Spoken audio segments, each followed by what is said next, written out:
Welcome to As a Woman, Fertility Hormones and Beyond. I'm your host, Dr. Natalie Crawford, and I am a board-certified OBGYN and fertility physician, and also co-founder of Fora Fertility in Austin, Texas. Each week on this podcast, I discuss health and fertility and how they relate to your true self. Become a part of the community of collaboration that amplifies others as a woman. I hope you enjoy the episode.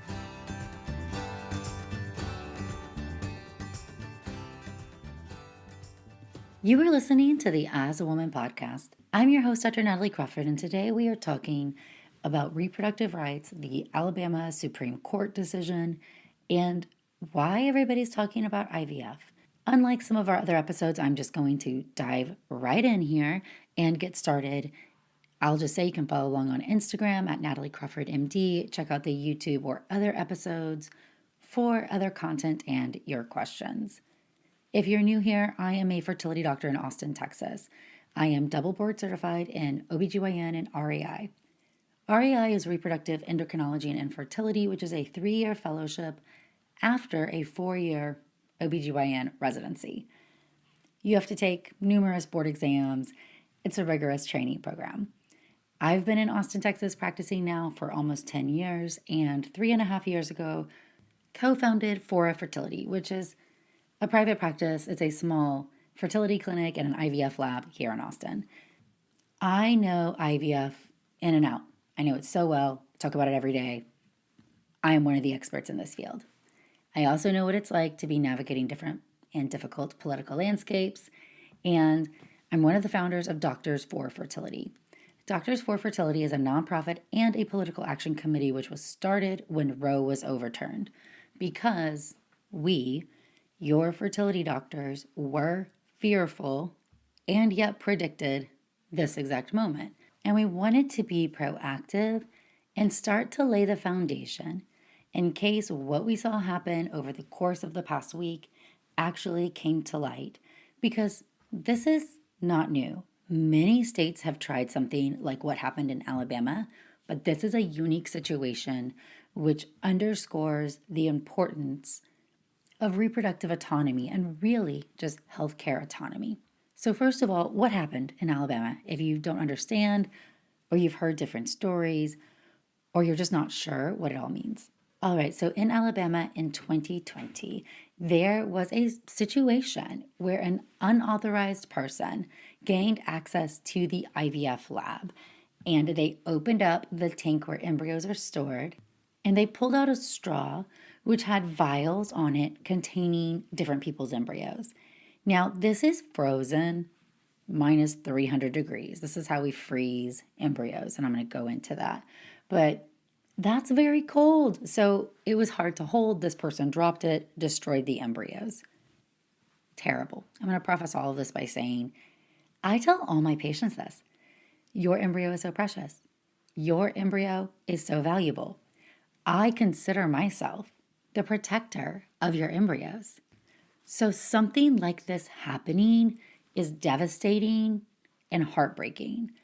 I can only imagine what these patients felt like finding out that their embryos had been destroyed.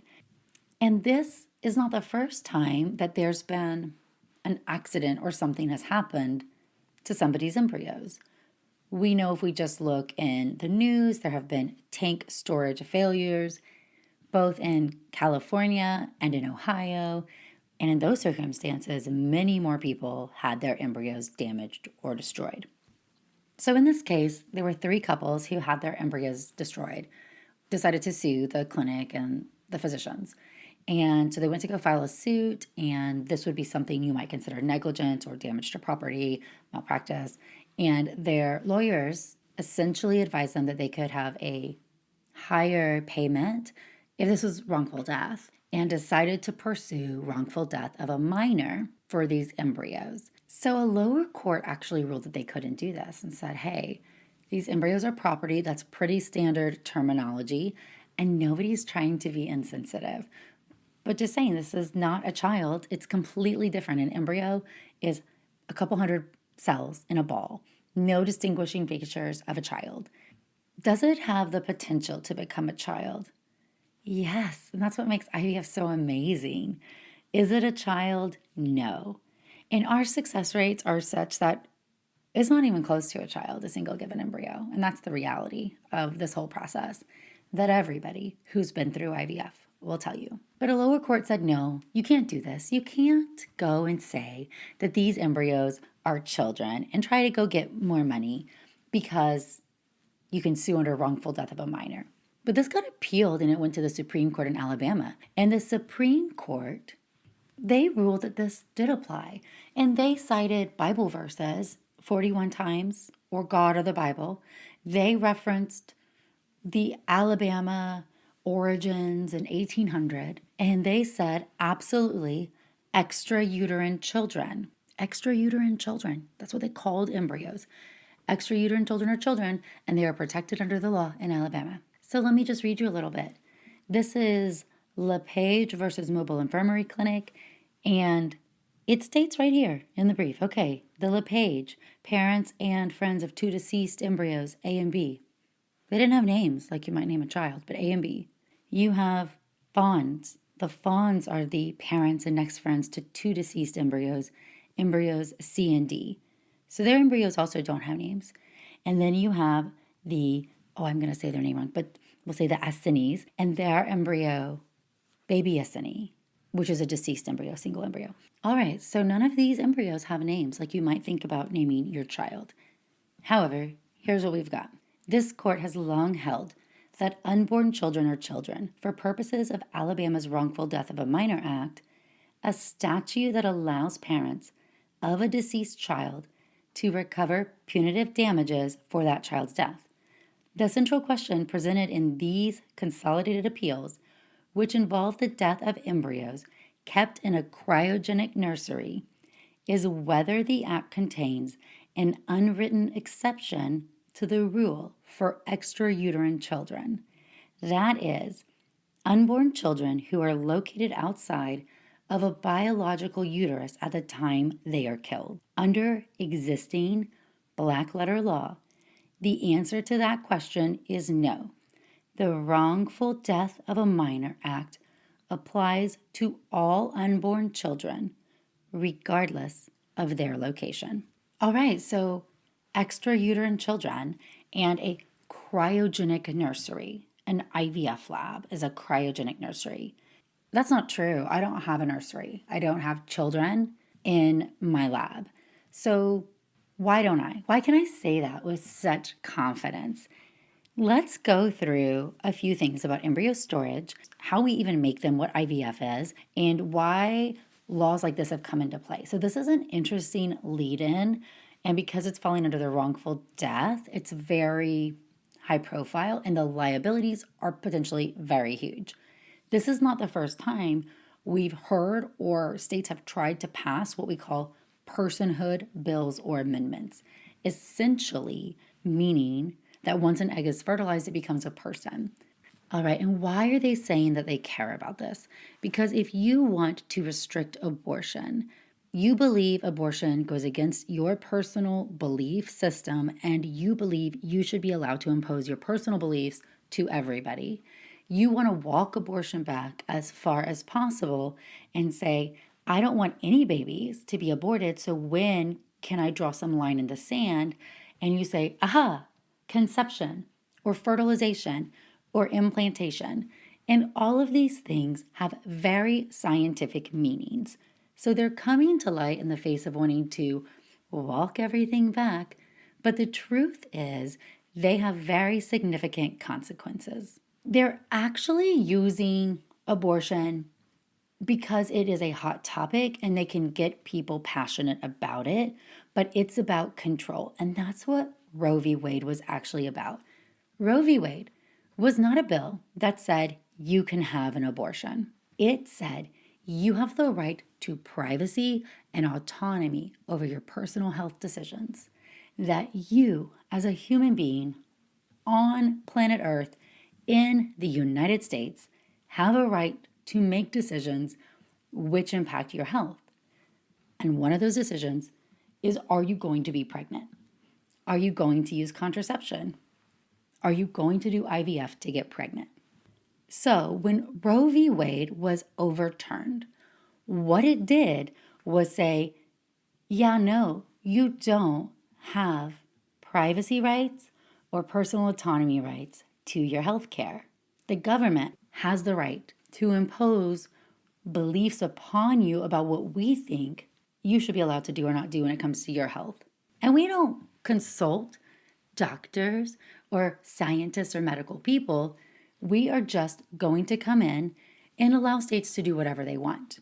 So this is really about the ability to impose your own beliefs on your constituents and having control. A lot of this is about women's bodies. This is women's health. This is reproductive care, reproductive rights. We are not seeing the right to purchase Viagra being challenged. We are not seeing men being penalized for getting somebody pregnant, donating sperm. We're not seeing anything like that. We are specifically seeing a very targeted attack against actions which allow women autonomy and control over their reproductive future, which is control over your life.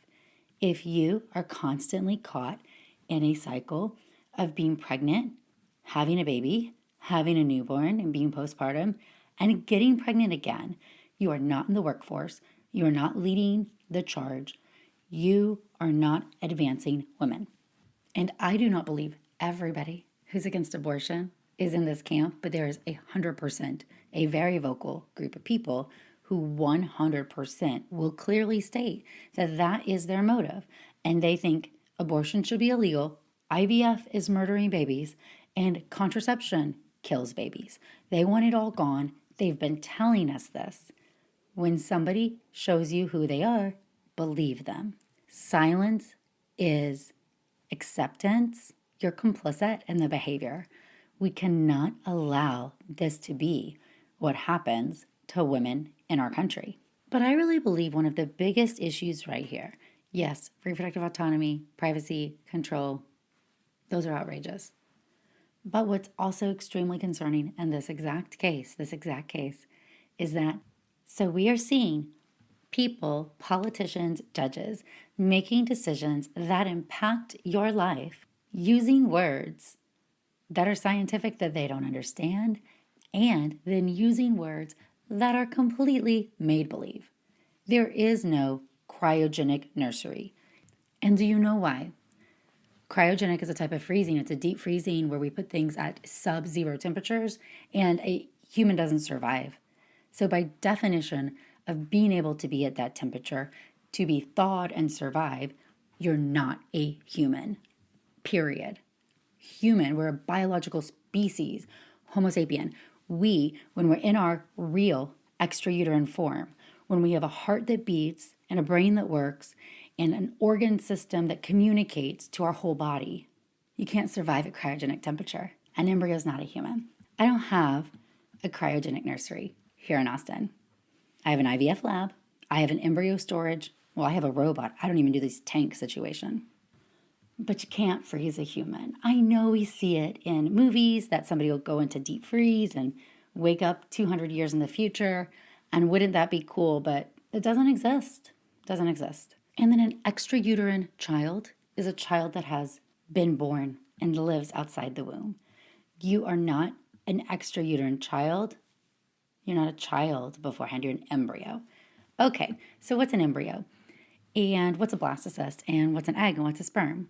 When you go through IVF, what we're trying to do is put eggs and sperm together in the lab. And that's what IVF is, in vitro fertilization. In vitro, in the dish, in the glass, like the petri dish. Fertilization, fertilizing things outside the body. The world's oldest IVF baby is 45 years old. IVF has been around for quite a while. It has changed dramatically. So if we think about what we're doing with IVF, I am trying to get 1 month's group of eggs to all grow forward. You may not know that inside your body, you have all the eggs you're ever going to have when you're born. I like to think about them as being stored inside a vault in our ovary. Every month you have a group of eggs that's released. And this actual number, the number of eggs that are in the group released from the vault, is proportional to how many you have remaining. So if you have more eggs left, usually you're younger, you're going to have more than when you have fewer eggs left when you're older. Some rough averages: if you're 30, you probably have 18 to 20 eggs per month available. If you're 40, you probably have 8 to 10 eggs available if you're falling on average. And I have had people well before 30 run out of eggs. So age is not a guarantee that you're going to have a good number. You're trying to get that 1 month's group of eggs to grow. Well, this was not possible when we first started IVF. So originally, what happens in the body, all of these eggs come out of the vault. Each egg grows inside a fluid-filled structure called a follicle. You can't see an egg, it's microscopic. It's a single cell, mostly filled with water and some DNA. But you can see the follicle that it grows inside. And what's interesting is that the brain sends out follicle-stimulating hormone, or FSH. Now, FSH is very well named, and FSH stimulates an egg to grow.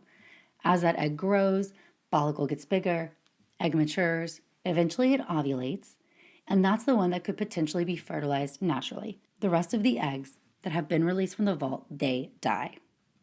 And in the next month, you have another group come back out. This means that the first thing that we're doing when we do modern day IVF is trying to get all the eggs that we have available to grow. Now, that's not how IVF started. IVF started by just trying to get the one egg out of the one follicle that was growing, following that egg till it got to maturity, doing abdominal surgery to take it out of that follicle, and then putting it in a dish with sperm. Now, this was not very successful, and many of the embryos died. And it turns out that the nutritional requirements of an embryo after day 3 changed dramatically. So you have an egg, which is a single cell, and a sperm.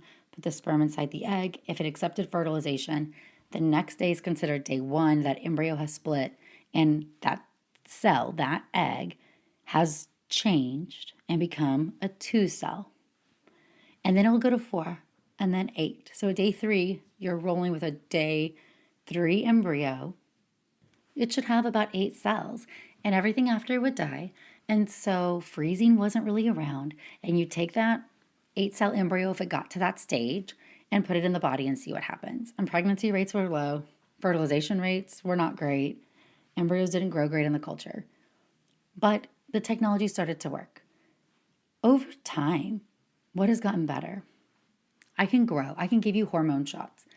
I can give you the compound FSH that comes from the brain, the exact same chemical structure. I give that to you in a hormone shot, and now I can stimulate all 20 of those eggs to grow. Amazing. So you're taking hormone shots to get the eggs to grow. That's not super fun. It takes about 2 weeks. Those medications are so expensive, typically between $4,000 to $8,000 for the medications alone. You have to go in for ultrasounds and blood draws, and we're checking the follicles to see how they grow. And if they're not growing as well, you may not get as many eggs, because currently we mature eggs in the body. We would love to mature eggs outside the body and in the lab, and there's a lot of research being done towards that. Of course, this poses a whole new set of questions with rulings like this. But we have progressed IVF to the place where we can now grow more than just that one egg, and we can take them out of the body in a quick procedure that's vaginal, just with a needle going into the ovary, which I know sounds crazy, but imagine drawing your blood. You've gotten your blood drawn, and that needle goes into your vein in your arm, and you see the little tube connecting to the test tube that fills up with blood. Same thing, just eggs, and because of where the ovaries are located in your body, we access them vaginally. We can now put sperm inside the egg.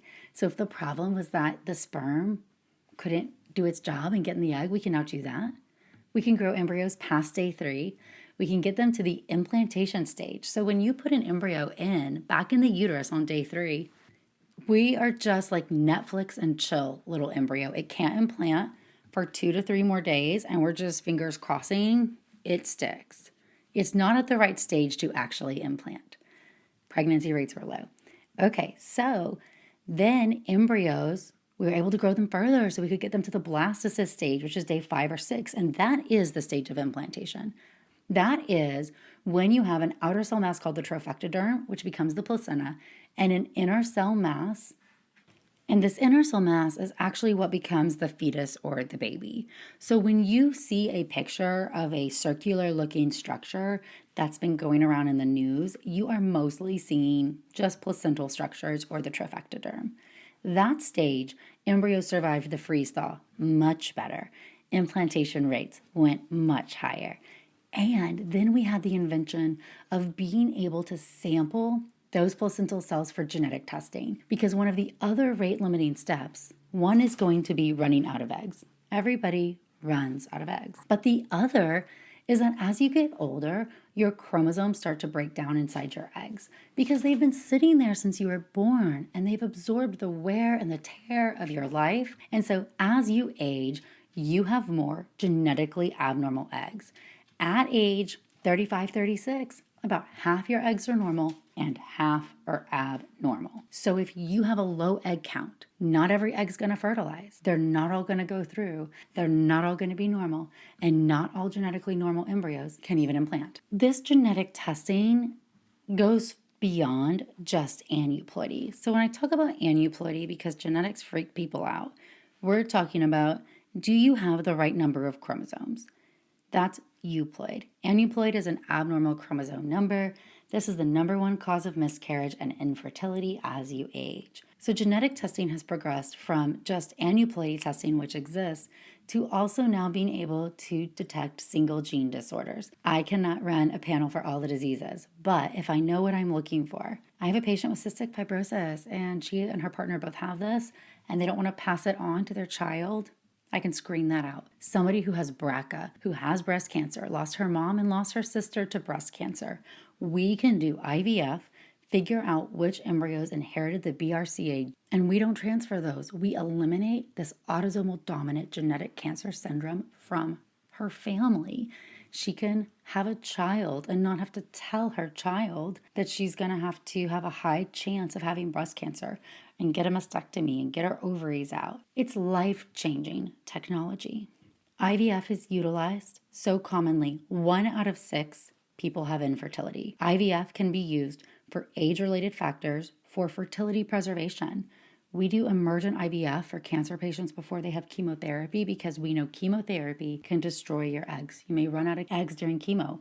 You might come out of chemo in menopause. IVF can be used for tubal disease, severe male factor. It can be used to safely get pregnant with PCOS or functional hypothalamic amenorrhea. It can help people who've had recurrent pregnancy losses over and over again. And it is allowing people to get pregnant by using a gestational carrier, using an egg donor. There are so many different utilizations of this technology. But even when I try my very best, and y'all, I try my best. I am a good doctor. Not every transfer works. Not every egg that's fertilized becomes an embryo or a baby at all. So let's just think about this because these numbers are very important. And I'm going to use a pretend patient because we don't understand things unless we make it real. So number 1, you have eggs. You need to do IVF. We're going to go through the process. For the sake of this pretend discussion, you're 36. You have 16 eggs, average. Actually, real pretty good for a 36-year-old. We go through, we stimulate those eggs. You took hormone shots. This procedure costs on average $20,000 to $30,000. Most states do not cover this. Most insurances do not cover this. We get the 16 eggs out and they're all mature. When number 1, not all eggs are always mature, but let's just pretend for the example that they are. I have 16 mature eggs. I'm going to fertilize them with sperm, and now I have 12 out of 16 fertilized. 75 to 80% is the average for fertilization when we do ICSI, which is selecting a single sperm and injecting it into the cytoplasm of the egg to try to help it overcome potential fertilization defects. So I just went from 16 to 12. From the 12, about half of them will make it through the culture process from 1 to day 5 or 6. So we've lost a ton already. So now I have 6 embryos at the blastocyst stage. Let's say we're just screening for aneuploidy. We're not worried about a single gene disorder in this case. So we send off placental samples for testing. We have 50% normal. So now I have 3 normal embryos. I wish that was 3 children. I wish. I mean, let's remember, I had 12 embryos on day 1 and I only had 6 on day 5 or 6. So What happened to those? They just died in their cryogenic nursery. But anyways, now if we're going to go through the actual science, the technology that exists, I've got 3 normal embryos. I have a 95% chance that if I transfer these embryos, not at one time, because freezing is good, 99% of the time embryos survive the freeze thaw. So if I transfer one embryo, I have a 65% live birth rate, which is pretty good, but not 100. If I transfer the second, one transfer, pregnant, or one transfer, not pregnant, now I went on to the second. My cumulative live birth rate after 2 transfers is 88%. And if I have 2 negative transfers and go on to a third, my cumulative live birth rate is 95%. So not every embryo equals a child, even when we try our best and you're in the best lab and we do every single thing that we can. That is not how biology works. That's not how reproduction works. So many more steps have to prove the competency of that embryo before it actually turns into a child. And in fact, at the blastocyst stage, the day 5 or 6 stage, when the embryo can be biopsied or frozen or transferred, the embryo is 200 to 300 cells. It looks like a soccer ball. That's how I've described it to my patients many a times for years and years. It's a soccer ball. All the cells that you see on the outside, everything you associate with a soccer ball is a placenta, and inside is a tiny clump of cells that will later become the fetus. Later, not now. And even when it looks beautiful and it gets the perfect score, and we know that it's genetically normal, it is not going to become a baby. There's so much that we don't know about what makes an embryo turn into a human life. And I wish I had the answer because I would be so awesome at this job. But if we say extrauterine children and their cryogenic nursery are children, I cannot now freeze children. Remember, that's the first argument to why this doesn't even exist. But alas, I can't freeze children. I can't biopsy their placenta. I can't discard them or donate them. What happens if a child doesn't survive the freeze thaw? Because 99% is not 100, and there are embryos that do not survive the freeze thaw. Is my embryologist criminally negligent? Is that a wrongful death case because that embryo didn't survive the freeze thaw? What if something terrible happens and the embryo is dropped? Those things are disastrous and you deserve compensation for that. But my embryologist does not deserve a manslaughter charge for wrongful death of the embryo because it's not a child. So I agree that in the context of this case, and just in general in the United States, embryo storage is a problem. The fact that somebody could walk into this lab and open the tank highlights the fact that security, constant monitoring, and making sure you understand where your embryos are and the safety protocols about your lab, you have to ask the questions because people aren't going to tell you if you don't ask. So I am not saying that they don't deserve damages, okay? But I am just saying that this is wrongful death for embryo A, B, C, D, and a baby unnamed, y'all, it doesn't make sense. You can't freeze humans. This is not a child. Has the potential to become a child, but it's not a child. So let's talk about embryo storage, because in my lab, in our lab at Fora, we have the lab you have to badge in. So not even every employee can badge into the lab, okay? You have to have the right credentials to even get your key card, to open the door, to physically walk in. Now, some embryos in the lab that are growing are in incubators.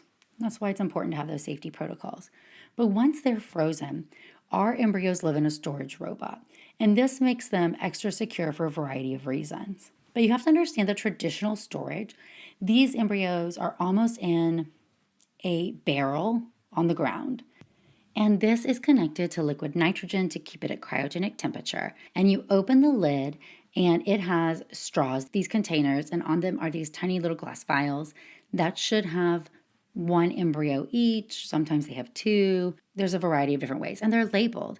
Some labs have them labeled by hand on these stickers, and they have a logbook that's by hand. Some people at least have a barcode system where it's, written out. But every time you open the lid, those embryos are exposed to the world, and you pull things out, you have to have another human identify it with you because you're eyeballing it. And then you take it out and you close the little lid. And now it should be set up to monitoring, but not all systems are really set up to continuous monitoring to make sure that it's staying at the right frozen temperature. And when we talk about tank storage failures that happened in the past in California and in Cleveland, this is the case. They weren't alerting, the systems weren't set up correctly to notify people. So we've been in the field for a long time. We built a brand new lab, and is going to have the state-of-the-art technology. So we have got a robotic storage system, and instead of this whole barrel tub situation, I like to think about it as lockers. And so each little glass straw that has your embryo on it has a radio labeled tag that is associated with it. And it's also connected in our EMR. So I can go look in every little radio label for your embryos and which one it is, and if it's genetically normal and what score it got. And in order to get it out of this machine, there's a eyeball scan, and you have to put it in the EMR, and then the robot will go just pick that embryo and then deposit it at this slip, like a vending machine almost, gets the one you want and brings it out. So all the other embryos are not exposed to this change in temperature, and it's very safe. It has continuous monitoring all the time, 24 hours a day. It has the ability to stay at cryogenic temperature for up to 12 days, even when not connected to a backup generator, because I'm in Texas, little power grid situation, just want to take some precautions. But the point is, there are better ways to do things. So you have to badge swipe once to even walk to the back section, badge swipe to get into the lab, a different set of people badge swipe to even get into the room where the storage is. So safety of storage, super important. And so I agree that it's devastating that these 3 families lost some embryos. It's absolutely devastating.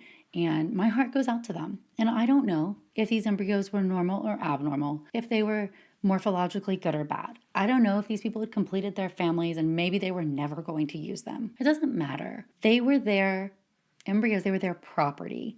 And they deserve to feel and to know that they are safe where they're being stored. What happened in the aftermath of this ruling is that if embryos are ruled to be people and somebody can have a wrongful death charge against them for something happening to an embryo, you no longer can practice modern IVF. You cannot fertilize, you cannot grow it in culture, cannot freeze it, cannot biopsy it, cannot transfer it. This is so severe that every IVF lab in Alabama has now stopped IVF services. So if you were in the middle of a cycle and taking these expensive hormone shots, my understanding is that most labs continued and allowed you to retrieve your eggs, but then your only choice was to freeze them as eggs. But I don't know that for a fact. But I do know that there were no more fertilizations, no more embryo culture, no more embryo biopsy, no more embryo transfers. And so they halted all of that. Cryotransport services, the companies that can go and pick up your embryos and put them in a liquid nitrogen tank and keep them at secure temperature and move them across the country, have also paused services for people whose embryos are in Alabama because it's too liable right now. Until there is more clarity on the issue, they're not willing to risk something happening, because in the standard practice of IVF, nothing is perfect. Not every embryo is going to become a child. In a nursery, every child is a living, breathing child. And if something happened to a child in that nursery, crazy. But if I said, of these 20 kids in the nursery, only half of them are going to be alive in a few days, and that was totally normal and natural, like what happens from day 1 to day 5. Bonkers. So you have people who've been waiting years, saved up their money, trying to get pregnant. Some people may be running out of time. The urgent cancer cases, if you have cancer, you come to see me, we fast track you to try to get this done before you start chemo. My heart breaks for them. The argument that you can still do IVF under these current set of laws is ridiculous, because you're not going to make your staff, yourself, your clinic, your patients potentially liable for things that may happen if it's a wrongful death charge. It's not sustainable with the modern practice of IVF.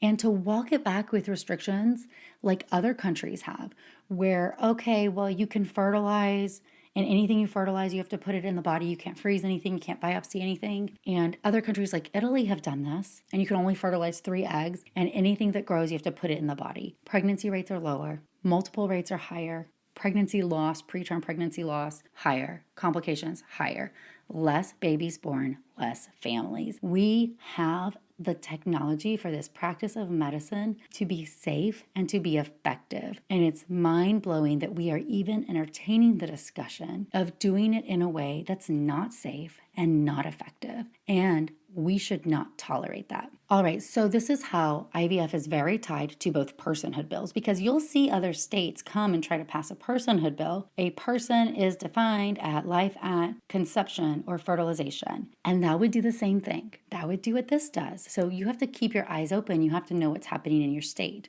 You've got to vote for candidates who you know have your family building interest, your reproductive rights at mind. You have to. You have to be loud about it. You have to share your story. If you've had IVF, please go online and share your story and tell people why keeping access to this technology is so important. And we've been trying to make IVF more accessible and help more people. And this is going backwards, because if something like this stands and a clinic is going to try to stay open, the cost of liability insurance, of the extra safety precautions, they're going to have to charge so much for IVF, and it's going to have to be practiced in a manner that makes it so much less effective. I can't imagine that that is sustainable. And it's not fair. It's not fair to the patients. All right, this is being appealed next week, and we can hope that the right thing will happen and that people are speaking out. And we are even hearing politicians who are very pro-life coming out and saying, this is wrong, this is bad, IVF helps families, and we very much need to protect this. Okay, so hopefully that goes right, but if it goes wrong, and what if it goes federal? That's scary, okay? That's why even if you're in a safe state or a blue state, this could impact you. We have a presidential candidate who's been very vocal about what he would do and when he thinks personhood begins. Pay attention. Pay attention to who you're voting for. And this is the United States, and money talks. So donate money to PACs who are going to support your beliefs. And my belief is that you should be able to decide your beliefs. I actually don't think I should have to impact my belief on you. Meaning if you come to me and you want to do IVF a different way because a fertilized egg is a human to you, I respect it, okay? I'm going to walk you through it. And I'm going to tell you that if I only fertilize 2 and we transfer them all, and the odds of success rate are going to depend on your age, and it might be less than 5%. And it might take month after month after month. And it might take you 5 to 10 times as long and as much money. And you want to do it, that's how it feels okay to you. We will have the talk.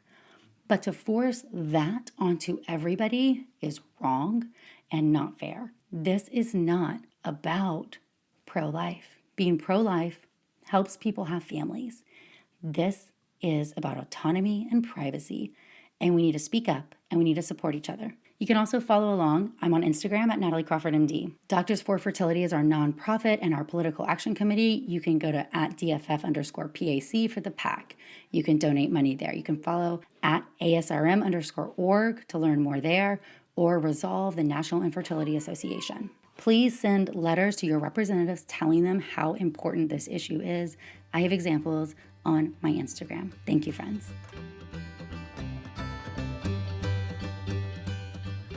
Thank you all for listening to As a Woman. It would mean so much if you could rate, review, and follow the podcast to be notified of new episodes every Sunday. I hope you learned something new, and I hope you share it with someone in your life. Be sure to follow along on Instagram at nataliecrawfordmd, and check out the YouTube channel, Natalie Crawford MD. If you're interested in becoming a patient, you can also follow Fora Fertility. I'm so thrilled to have you here, part of the community that amplifies others as a woman.